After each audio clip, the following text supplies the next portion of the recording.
All right, I'm going to kick this off because we have a lot that we want to get through today. So, thank you all so much for joining. I'm Michelle.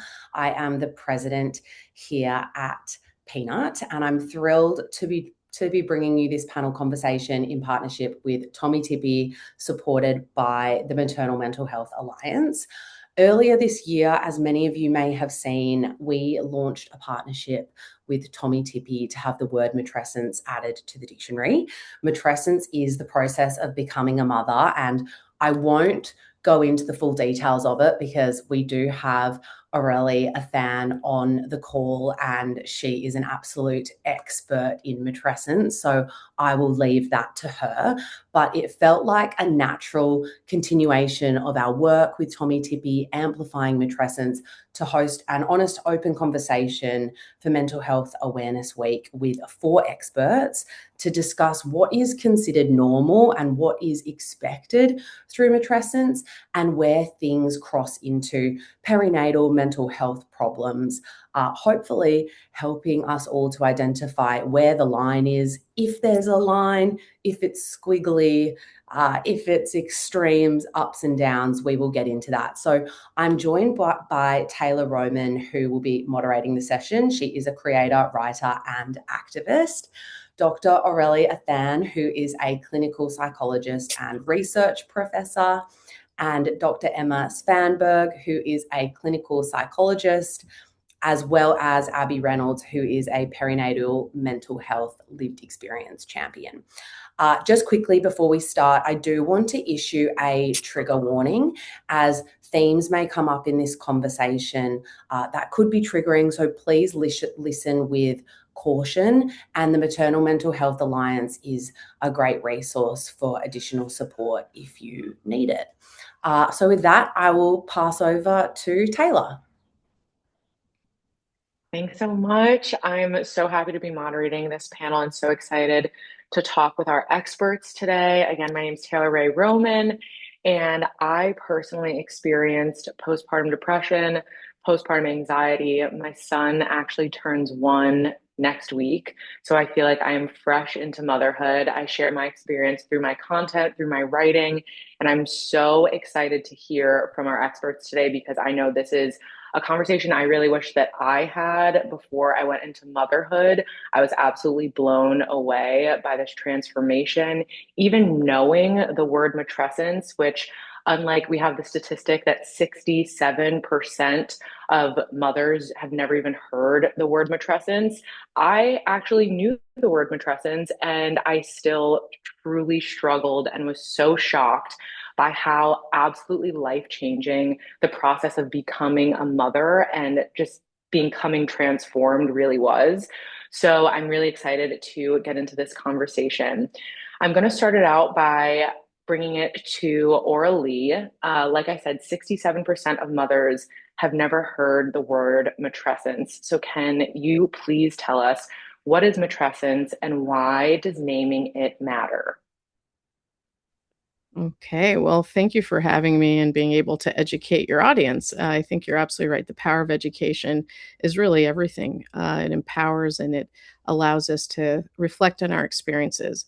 So, matrescence. So, you ask, what is matrescence and why does naming it matter? Let's start with matrescence, right? So, obviously, this is a term from the 1970s, Dana Raphael. She's a medical anthropologist that also coined the word doula. So, we know that word, but not as many know the word matrescence. And in fact, even in my own research, I sort of found it as if it was sitting there dormant for so many years. The birthing community knew it, but the mental health community didn't. And it explained a lot. So, our lab, why don't I start with a very simple slogan that we created in our lab many moons ago, which is to say, matrescence like adolescence. So, what should that do? It should immediately put the kind of two phases together, and you should be thinking about it like a second puberty. So if you remember puberty, it was sort of like everything everywhere all at once, kind of like the movie. So if you're thinking about a holistic change and you imagine yourself like a pie with a slice of a pie in each area, you're going to think about the body changes, how your body changed, your feelings, your relationships, your social standing in the community, your financial power, the ability to earn money, even mind bending issues, which is what we've really sort of elaborated in this century, to think about like the big questions like climate change, moral confusion about what's fair in the world, existential questions like why am I here? What is my purpose? And even spiritual and religious ideas like what are the things that I believe in. So that's that 360 change. It may not happen all at once, but certainly you're going to have growing pains.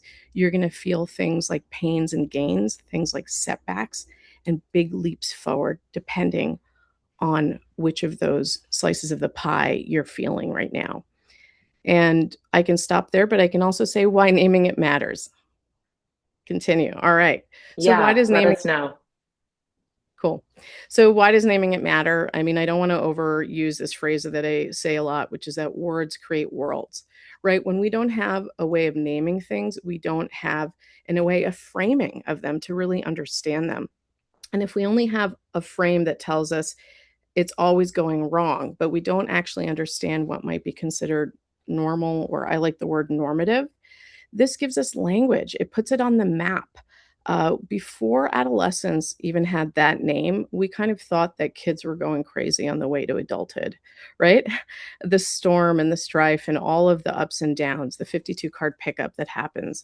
This gives us another similar language to put to what does becoming a mother mean. It's not simply an event, it's not, I had a baby, it's a profound process, what we call in our line of business a developmental passage, a human developmental phase.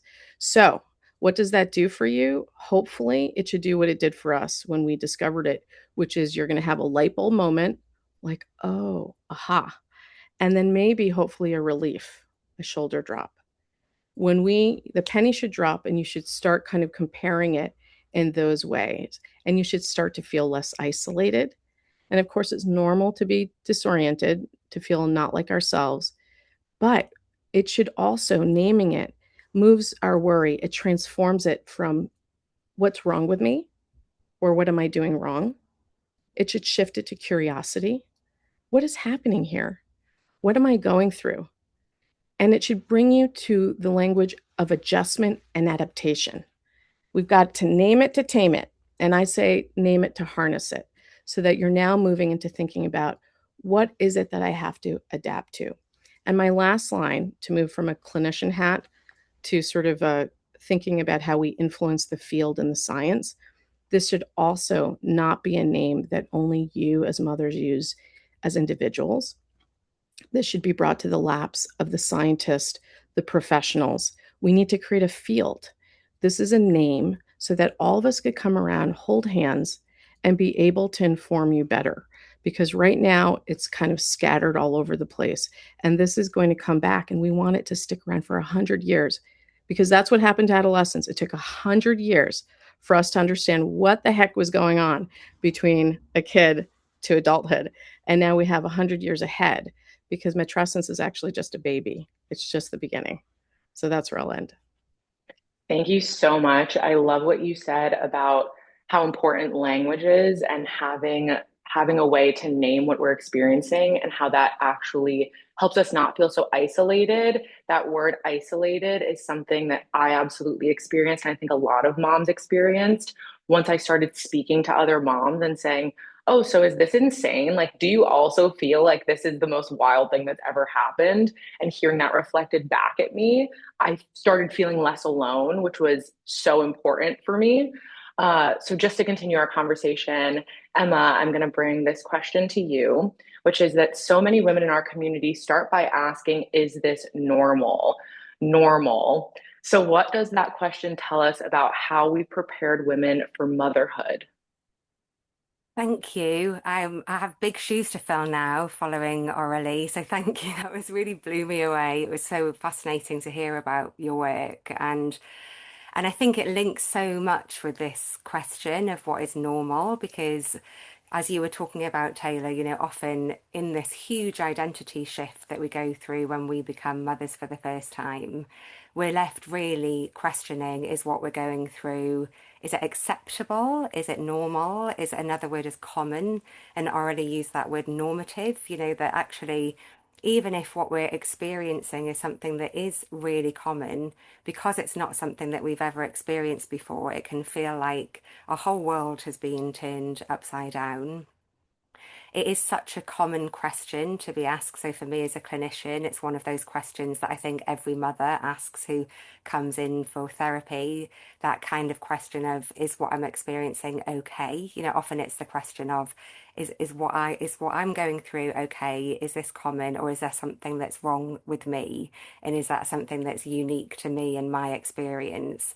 And that's why it's so important that we have these conversations, because it means that you don't have to be waiting to come into community or come into contact with other mothers to have those conversations that you talked about, Taylor, where actually all of a sudden you have that sense of relief of knowing that what you're going through is something that is a really common shared experience, but one that still has quite a lot of stigma and shame around it. You asked that question about what does that mean about how we prepare women to come into motherhood. And it's one of those really difficult questions because there are so many things that we do prepare for. You know, we prepare for pregnancy, you know, that's something that we talk about such a lot. We prepare for birth. Sometimes we prepare for birth in a way that, you know, feels supportive. At other times, it's something that can cause additional distress and additional stress to people. It's very hard for us when we're in that liminal space of pregnancy to even consider what it's going to feel like when we become a parent. And the way that we so often cope with that in our culture, in our society, is that we focus on the baby. So we think about, we've just had a baby, so what do we need to do now with this baby? Our whole identity becomes about the nurturer and carer and provider for this baby. And ourselves and the shifts that we go through really are seen as being an afterthought. But in terms of that, what is normal, we have that running through all of these different themes in so many different parts of our life. So we might be questioning ourselves, our identity, how we're feeling about things, our mood, our behaviours, our physical symptoms. So things like what's changed in our body, what's changed hormonally. Is it normal that we're disrupted in our sleep in the way that we are? But then widening that out. So we also ask the question about, is it normal to think about what's going on with our baby or our baby's behaviour, how our baby is sleeping, how our baby is feeding, all of these questions that come up. And then again, how other people are treating us too is something that really often comes up for people. Is it normal that everybody stopped phoning me after the first 2 weeks? Is it normal that when my parents come over, they just sit and ask for a cup of tea and they don't ask to hold the baby? So it can start off with these really, you know, big questions about maybe mood or body or mental health, but it can even come down into these really tiny everyday things that can leave us so often feeling like what we're going through is unique to us. And as I said, it's why it's so important to have these conversations, because through doing that, we can come up with these really shared themes that so many people experience in their journey to becoming mothers. Thank you so much for sharing that. Even just in listening, I feel myself kind of like relaxing, hearing how shared these experiences are and how, I always want to say normal, almost in quotations, because it's so hard to think in those terms. Am I normal? Is this normal? And that's kind of what this entire conversation is about today. Like, what is that line, if there even is a line between what is normal and what might be something else? So it's so great hearing from you guys. I'm going to continue something you mentioned, which was about shame and stigma, and go back to Aurelie and ask about something that comes up consistently with motherhood, which is the shame around wanting your old life back. I definitely experienced that. I feel like it was almost a mourning for the life that I had before, which was completely unexpected. I had no idea I was going to feel that way. So, what are some examples of normal changes and emotions women should expect to feel due to matrescence, and is this a good thing? Yeah, I think I'm so glad you brought up the word mourning. I was going to say grief. I think that grief is such a natural response to change. Even, my students who are like, leaving a state to come to another state and go to school that they're excited about, but at the same time, they have to leave some things behind They have to adjust to new things. We don't talk enough, I think, about grief and change. They're kind of like baked in together. And so I think that a great example of that too would be a sense of loss of tethering to your old self, as they say, the things that you used to do, feeling nostalgic for your former freedom, maybe spontaneity, what your body looked like, your career opportunities, those relationships. A lot of, like, it's really interesting. It's kind of like to see which friends fall away and which friends sort of show up for you. There's a lot of sort of tectonic plate movement, like, new world is being created. And so there's a lot of liminality and confusion. So I think confusion is another really common feeling. I call it disorientation. You don't know what's up or down or what's coming next because you have to really live in the moment. You become maybe even more aware, like things start bubbling up, maybe things from your own childhood, family dynamics. Emma was kind of mentioning some of that. Maybe you're starting to feel some unmet needs. You're not being responded to or seen, right? Everybody comes to actually hold the baby, but not ask, how are you doing? I think that's like a huge one. Even you may not even see, you're going to see a pediatrician maybe first, depending on what country you're in, before you even get to have the care. So I think when you ask that question, I was trying to boil it down to what is like one of the like core pain points, I think, of a new mother. And I would, we say identity and the sort of loss of self. I almost kind of think the invisibility that starts to happen as you kind of get cloaked in this role called mom, where, it happened, all the time to people that I talk to, where even at a doctor's office, they're called, hi, mommy, right? They don't even, say your name.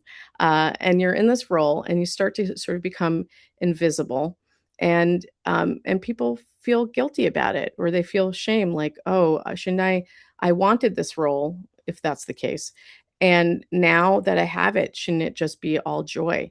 And they also have a lot of shame around mixed feelings. We call these ambivalences or conflicting feelings. I think, they both can coexist. You can be feeling, real joy and also real rejection, and those things can happen at the same time, or they can happen in the course of the day or the minute or the hour, and you can be cycling back and forth. But I also think, going back to that idea of what are some of the core pain points, that ambivalence, and the other thing is that really the loss of uninterrupted interiority. What do I mean by that? Just space. Remember, like, I don't know, Virginia Woolf, A Room of One's Own. I'm talking about that headspace, right? You are now not able to go to the bathroom by yourself. You're not able to do many things and to have really protected time to even just take stock of yourself, the loss of simple, ordinary time with oneself. And this can be chronic and for a very long time. Or if you have to accomplish work, it's doing it in the cracks, in the in betweens. So I think that part is where the deepest loss is, and everything is sort of born out of that. So, what is good about that, or what is good about all of this? Well, there's two things that I would say.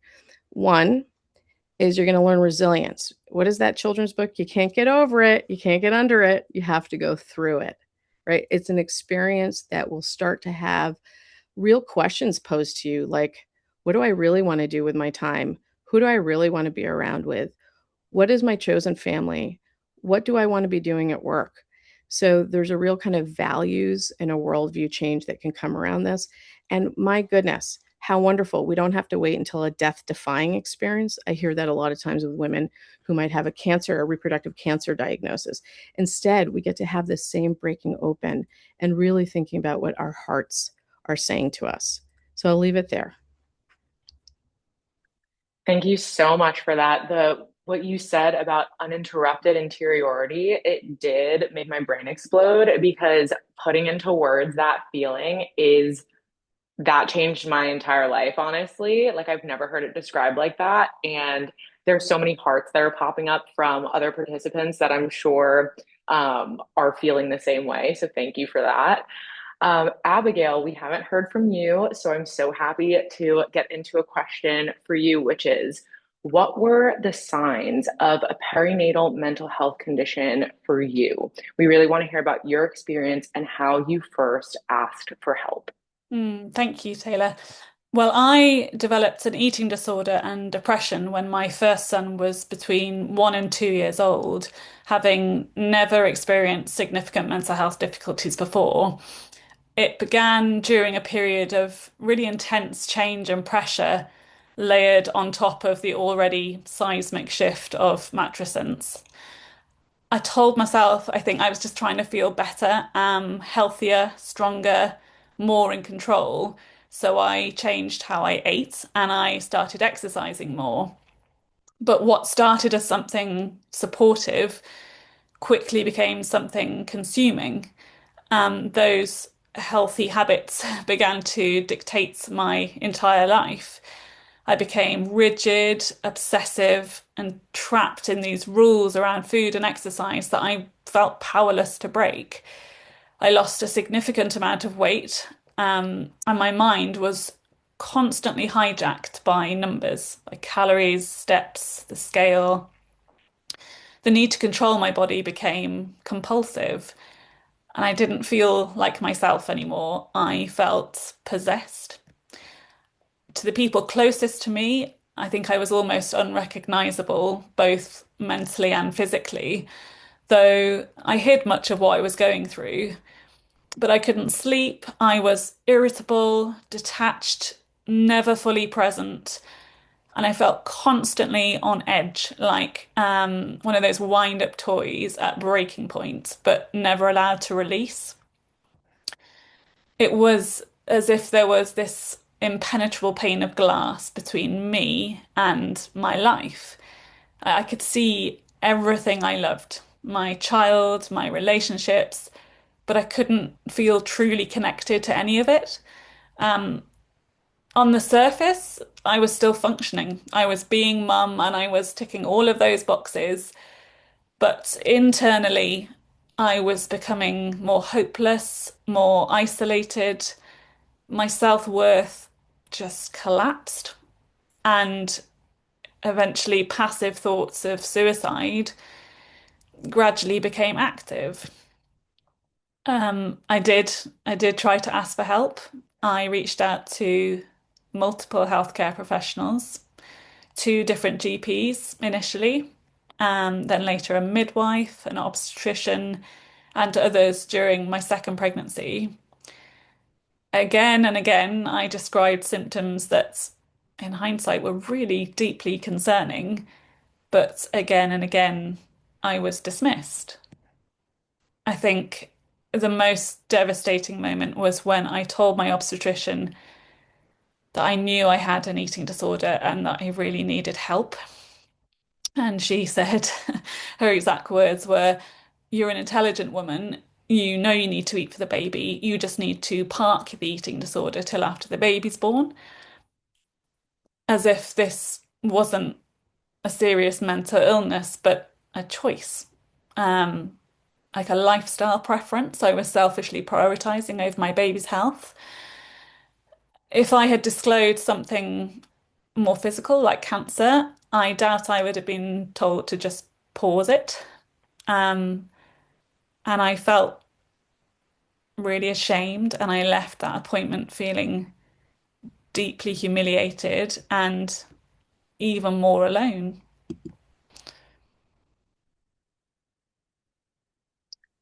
Thank you so much for sharing your story and your experience with us. I would have another question for you, Abigail, Mm. to kind of continue to learn more about your experience, which is that there's a lot of cultural messaging about pregnancy and postnatal bodies.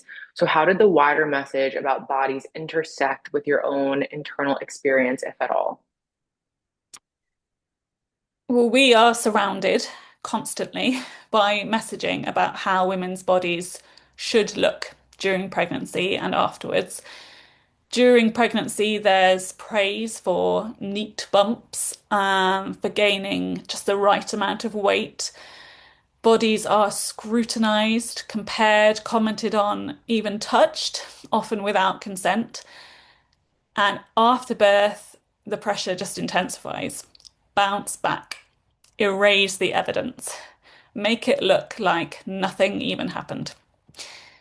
Stretch marks, softness, scars, weight changes, all natural signs of this incomparable thing that the body has done are reframed as failures, as things to fix, to hide, to be ashamed of.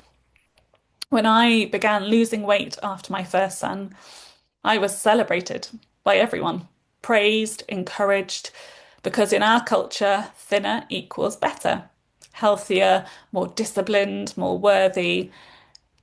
And I internalized that. I subconsciously absorbed the message that I had somehow made myself more acceptable or valuable by making myself smaller. And even as my mental and physical health deteriorated severely, the external validation continued and it reinforced the illness.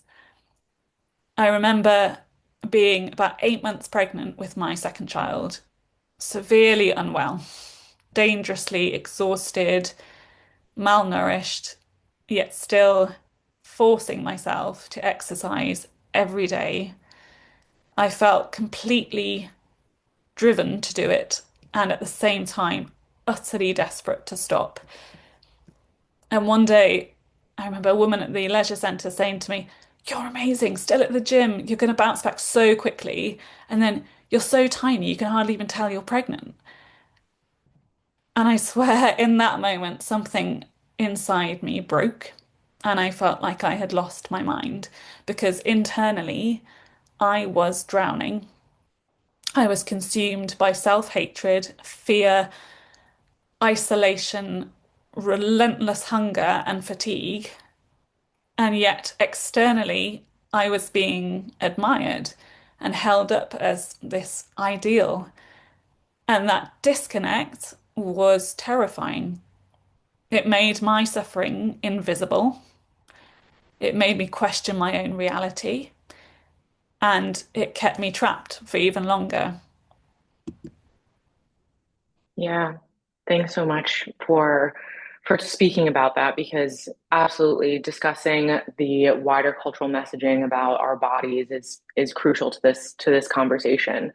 Aurelie, I want to ask you kind of, this is a huge question, and we were even speaking about this before we invited the audience into the call, which is that some of these answers, they're not going to be black and white. They're not going to be crystal clear. These are really complex, personal topics. But this is obviously a huge question, which is where is the actual line between the transformation of matrescence and a condition that needs clinical help?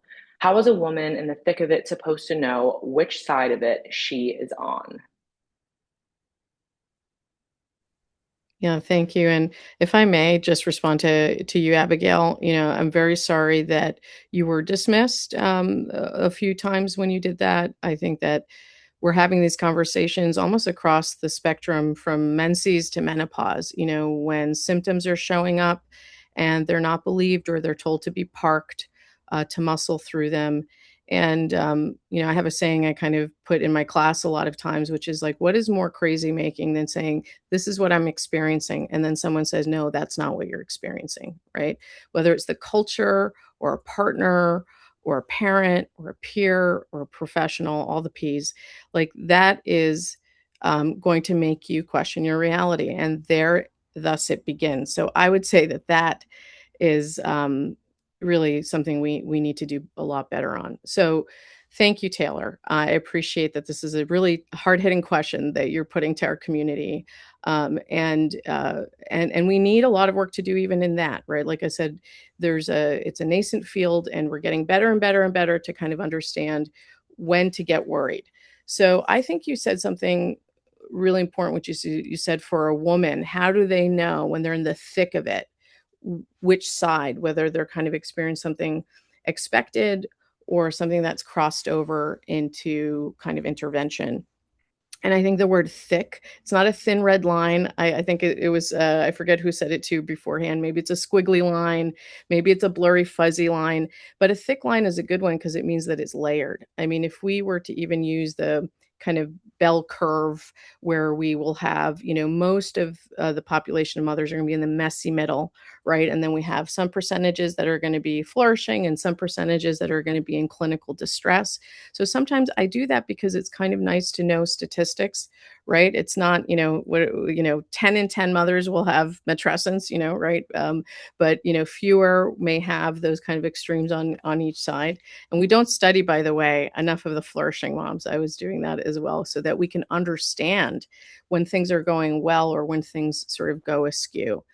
So, there's a lot of layers to it, and you really need to have a good conversation. I don't want to say that complexity can't be understood immediately, but that's why you should not actually have to feel like you have to diagnose yourself.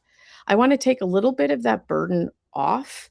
It's okay. You are justified enough to want to seek out support and information if even you are just experiencing distress. You should not have to become your own clinician to figure those things out, to say, am I sick enough yet to even seek out some help or support?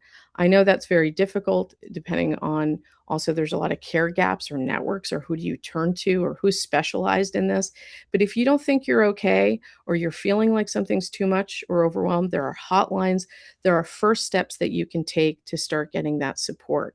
But really, the way we think about it, and Emma, I'm going to invite you into this conversation whenever you'd like as well, is we use this idea that, I know maybe we shouldn't use a lot of psychobabble, but I think it's really helpful, and I give it to a lot of people, which is the degree and the frequency, the level of impact. Meaning, so when I was being trained, we have this like Bible of DSM diagnostic things. And I remember when I was looking at it, I would start going, oh my gosh, that's me. That's my aunt. That's, my dad. That's all of these things. So why are we all in here? So the likelihood is because we're human, and that it's a matter of how often these things are being experienced and to what degree, how extreme it might get. That sort of Abigail's narrative was saying, right? We might have some concerns about our body and the weight that we're gaining, but if it's something that we're really thinking about all the time and it starts to remove pleasure, and we're starting to not be able to experience any kind of sense of okayness during the day. And the other thing is, it's how long, the duration of it as well. If it's not remitting, if it's not going away, and in fact, if it's worsening, those are all the signs, right? So degree, frequency, and then is it impacting your everyday life?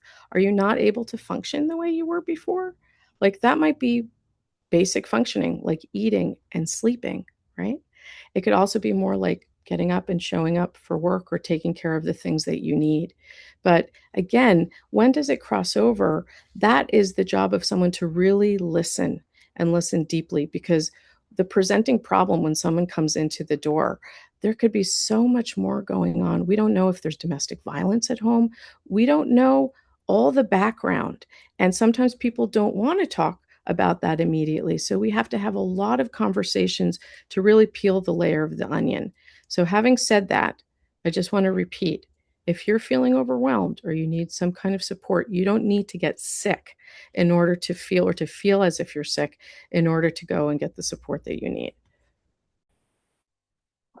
Thank you so much for sharing that. And I know you were inviting Emma to join into this conversation. So, Emma, I'd love to hear from you. And I'd also love to hear from both of you kind of in conversation. If you could give specific examples of something that's considered normal as part of matrescence versus something that begins to cross over into conditions that need clinical support. And I think you were kind of starting to talk about that when you were talking about degree and frequency, right? Were those the right terms? That you're feeling these kind of things come on. So Emma, if you can continue that, and then Aurelie, if you want to jump in again, feel free. Yeah, I wanted to add also, I think, what you were saying, Aurelie, and to refer back to Abigail's experience, that so often one of the really difficult things for people when they're coming to talk to a healthcare professional about what could be a mental health problem or a mental health illness is that they can sometimes meet that initial resistance or that initial assumption from a healthcare professional that what they're going through is just part of being a new mum. And I think that's an experience that actually lots of people do have. which is really unfortunate because it takes such a lot of courage to be able to go and seek support in the first place, given all of the things that we've talked about already. Those questions about, is what I'm going through normal, the stigma that people can still feel if they are struggling. The courage that it then takes to go and speak to somebody about it is immense. And to then be faced with dismissal can be, absolutely earth-shattering. And it can take people a really long time to get that bravery up again to go and seek support from perhaps a different healthcare professional. So I just really wanted to acknowledge that's often part of the experience for people, that are kind of having to really build up that courage, and that it can really help to have somebody to come along with you.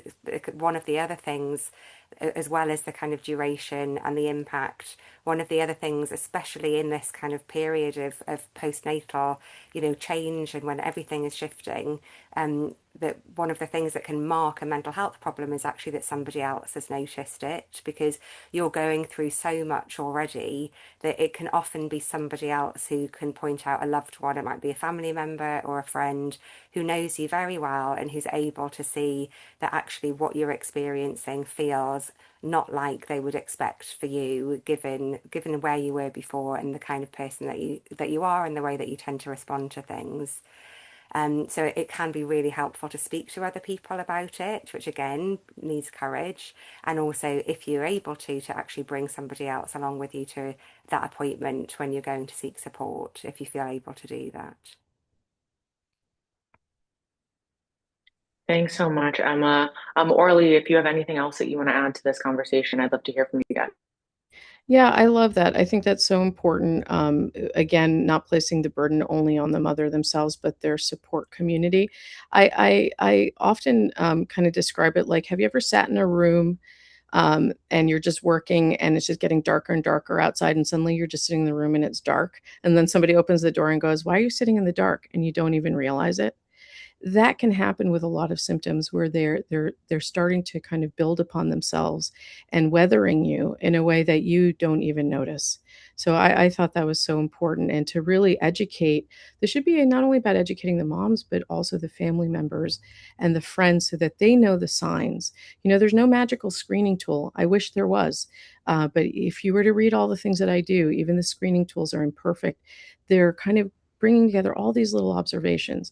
So in terms of a kind of concrete example of maybe like a distinct line, and maybe some of this came up, where I think a very, very common is thinking about harming the baby, whether that's dropping the baby or accidentally giving it the wrong food, or even all the way down to, formula. This idea of harming the baby is like across the spectrum for people. That's where it's really individualized. What do they think is harmful?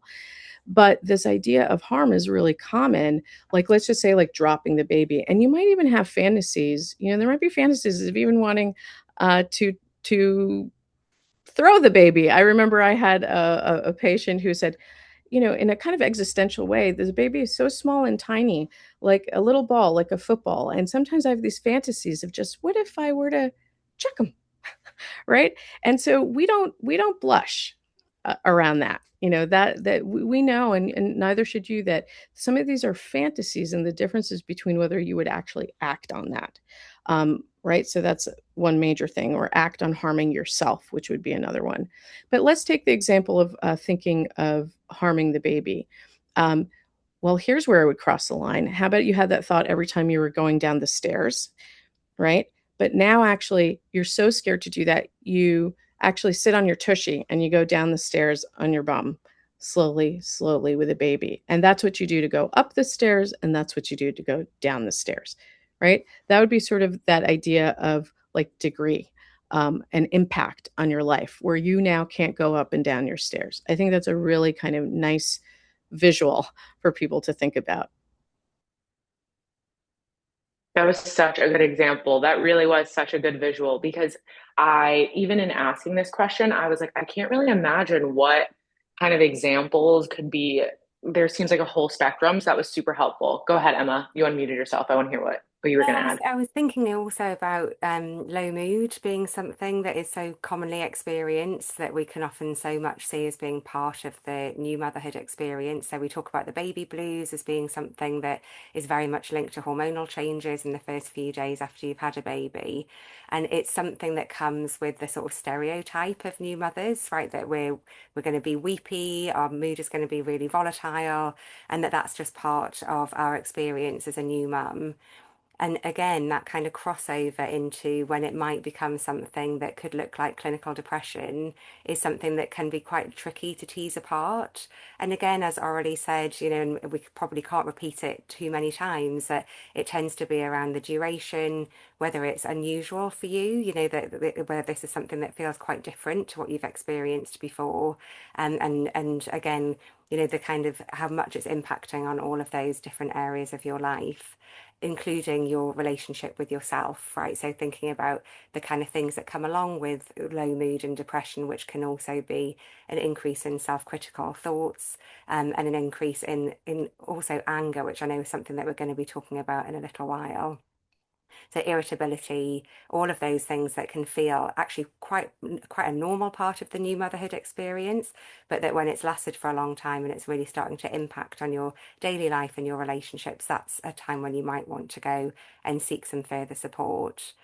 Again, there's something that can feel really tricky about doing that because so much of the motherhood story is around joy, that we should be enjoying our baby, that we should be soaking up all of this new motherhood experience, all of those stories that we hear and messages around enjoying every minute.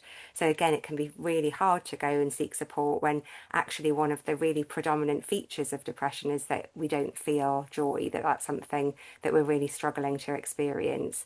And that's often a marker for people. So it's really common to have that feeling of low mood, to feel a bit weepy at times, to feel a bit emotionally up and down.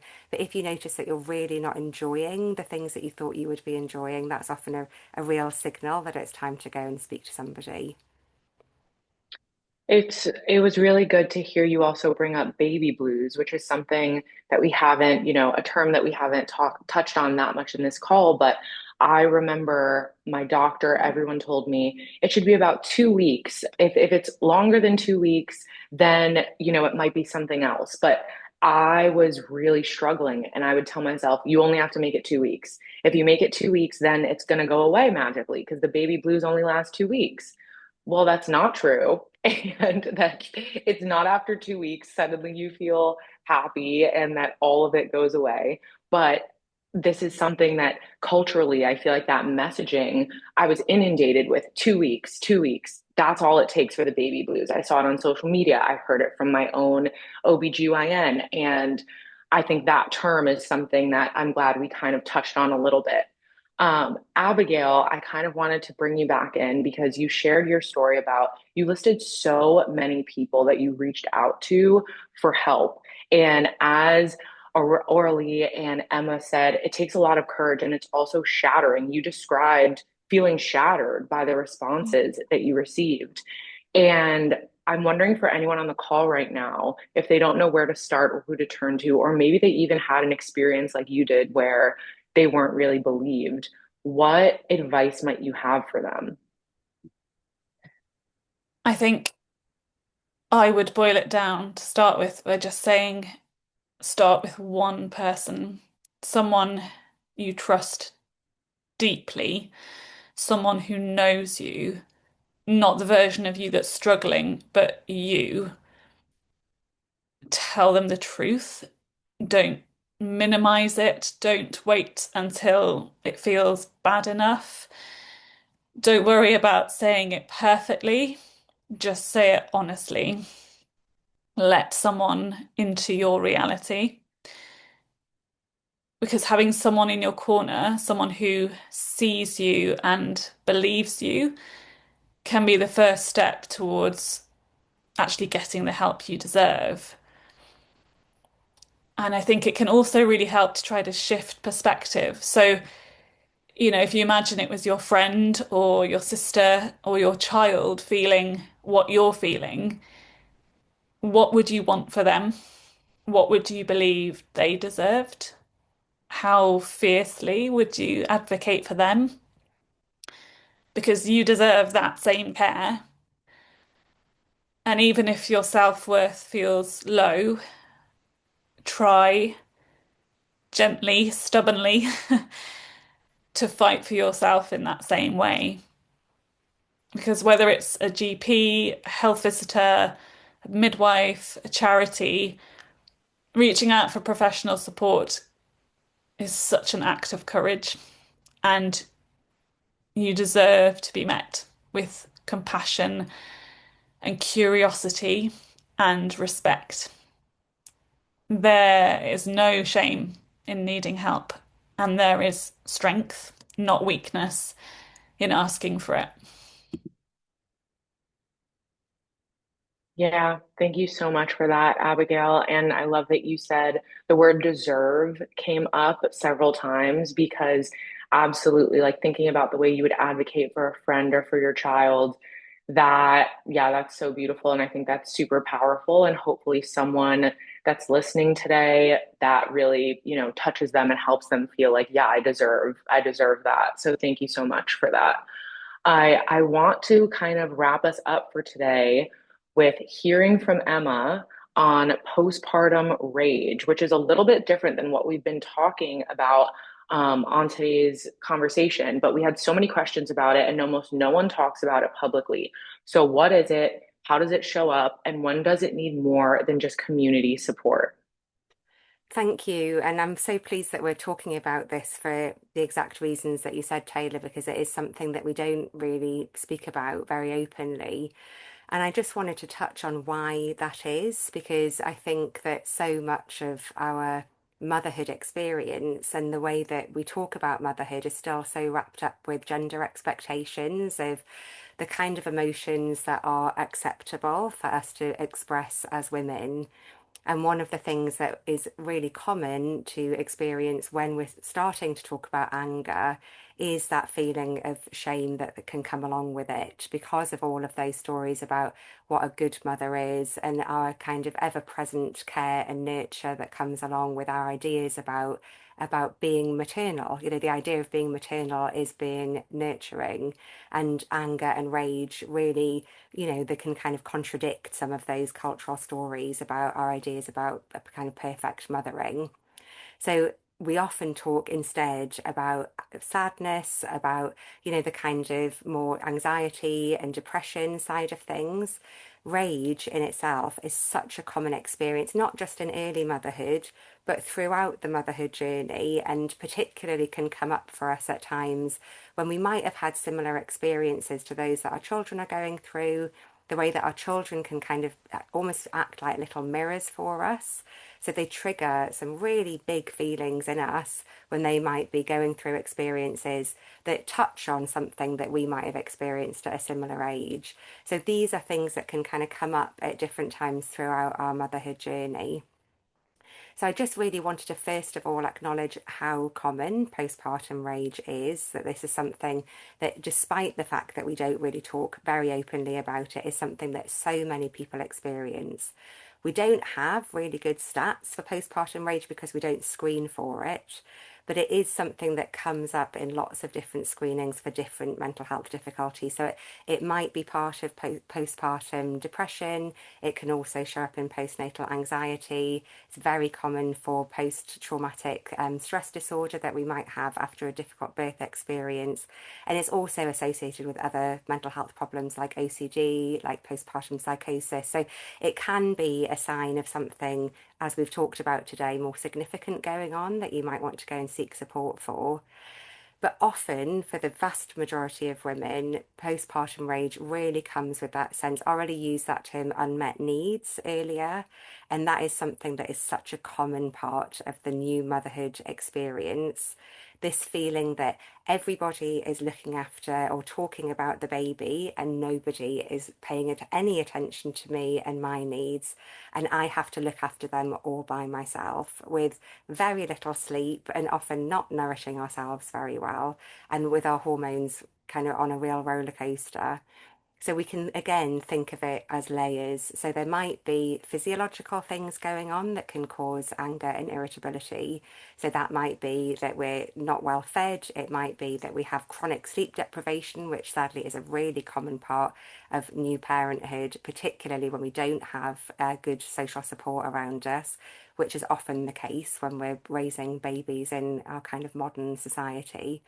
So those kind of physiological things can be a real trigger for rage.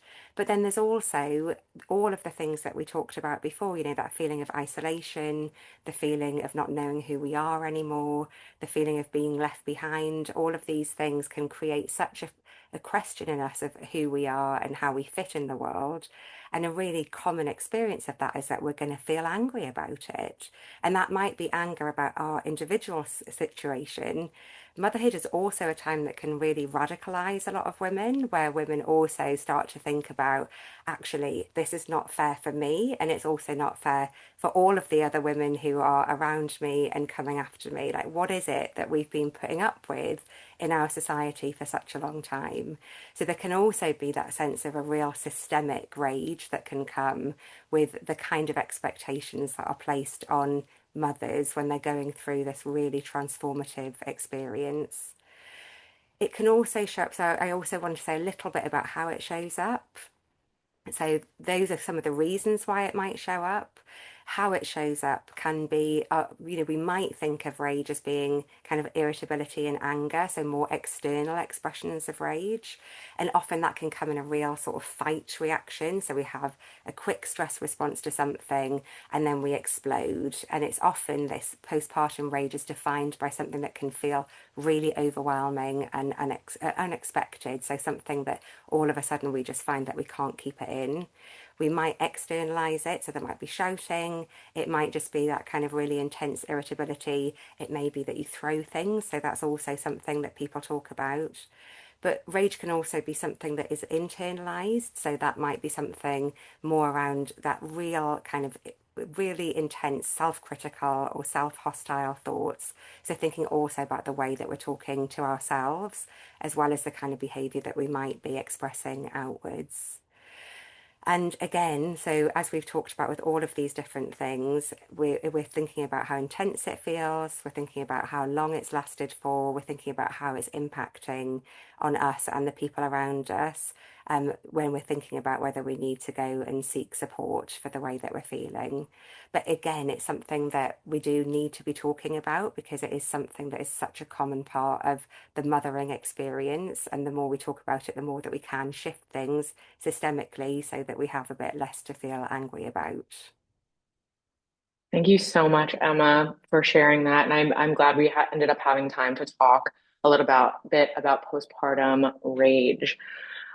We are finishing up our conversation. I can't believe it. This has been one of the top conversations that I've been a part of, listened to. I think I learned so much. I felt so seen. I hope all of the other mothers on the call really felt that too. And I kind of want to wrap us up with one thing that each of you would want a woman watching to know. So if we could just go down the line, Aurelie, Abigail, Emma, just any kind of closing thoughts that you would want someone to, leave this conversation hearing. Aurelie, we could start with you. Yeah. I have my soundbite, but I have to say, I want to thank all of you for creating the space for conversation. It's not just one word, it's how you all articulated your experience in all of these ways. Dialogue is so powerful. Okay, so I'm a positive psychologist. So, this comes with awesome responsibility, but also awesome power. This is a unique window of opportunity for mothers to engage in positive changes. We're always talking about the negative, but we can really awaken to a new worldview, like Emma was saying, to disrupt, right? That to disrupt the systems that might uplift not only our lifetime, but 7 generations ahead. We can do this.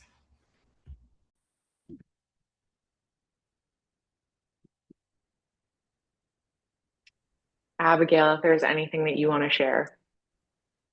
I suppose I would just want to say that, for anyone listening who's really struggling, just however dark it feels right now, however heavy or lonely or frightening or numb, please hold on, because the darkness isn't endless and there will be a moment, however tiny at first, where the light begins to break through, a shift, a breath, a possibility.